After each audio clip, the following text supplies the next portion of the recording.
केदारनाथ। सुन लो, धर्म के दो पुत्र हुए, नर और नारायण, धर्म के द्वारा उत्पन्न हुए। आज भी तपस्या करते, बद्रीनाथ जाओ ना तो देखो महाराज अलकनंदा के उधर एक इधर गंगा जी बद्रीनाथ के दो पर्वत खड़े हैं, दोनों नर और नारायण है, बीच से गंगा जी बह रही है। नर नारायण दोनों तपस्या करते और शंकर जी के भक्त काशी विश्वनाथ दर्शन करने आते। कहाँ बद्रीनाथ, केदारनाथ, और कहाँ यहाँ काशी विश्वनाथ।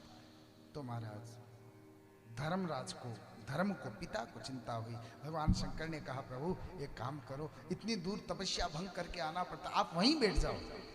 तो उनको दर्शन होता रहे, तो वहां बैठ गए। भगवान केदारेश्वर नर और नारायण को दर्शन, नित्य पूजा के लिए वहां केदारनाथ की स्थापना हुई।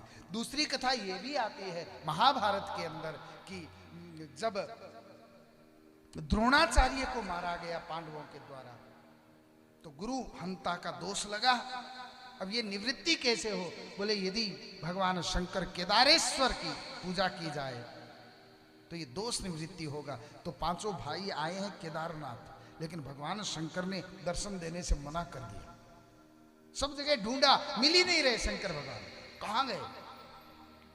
भीम पीछे पीछे भाग रहा, चारों तरफ केदार, भगवान नहीं मिल रहे। नारद जी मिल गए।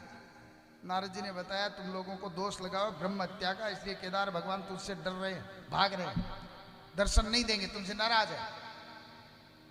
चरणों में गिर पड़ा भीम, महाराज ऐसे मत करो, हम इतनी दूर से दर्शन, हमारा पाप कैसे कटेगा यदि दर्शन नहीं करेंगे? तो हमें दर्शन करना है केदारनाथ का। नारद जी ने कहा भैया मैं तो क्या बताऊं। बोले आप सब कुछ बता सकते हो, कहां छुपे हैं बता दो, पकड़ हम लेंगे। भगवान छुप करके चले गए थे पांडवों से। नारद जी चरणों में गिर जाए तो फिर तो नारद जी है। नारद जी ने कहा देख भैया बता, इशारा कर सकता हूं। बोले हाँ कर दो। बोले देख वो तलहटी है ना, पर्वत की तलहटी, उसमें भैंसें चल रही है। बोले हाँ, भैंस पालक थे ज्यादा। बोले ये सैकड़ों भैंसें चल रही है वहां पर, उन्हीं में से भैंसों में से शंकर भगवान है एक, पहचान।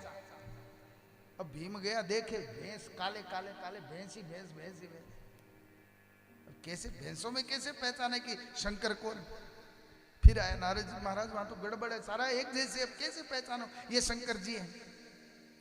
नारद जी ने कहा एक काम कर, जो मार्ग है ना वो, उस मार्ग पर एक पांव इधर एक पांव, तू तो पराक्रमी है, एक पांव इधर रख ले, एक पांव इधर रख ले, और अन्य जो तुम्हारे भाई है उनको बोल कि इनको भैंसों को पीछे से लाठी लगावे थोड़ी, जो तुम्हारे नीचे से निकाल दे। जो भैंसे हैं वो तो तुम्हारे नीचे से निकल जाएगी, लेकिन जो शंकर जी है ना वो तुम्हारे पांव के नीचे से नहीं निकलेंगे, पकड़ में आ जाएगा। अच्छा, भीमसेन विशाल का शरीर लेकर के पांव फैला करके खड़ा हो गया। अन्य भाई पीछे से लाठी हाँकने लगे, हाँकते सारी भैंसे, एक भैंसा दिखाई दिया जो कभी इधर जाए कभी इधर जाए, लेकिन नीचे नहीं बढ़े। भीम समझ गया यही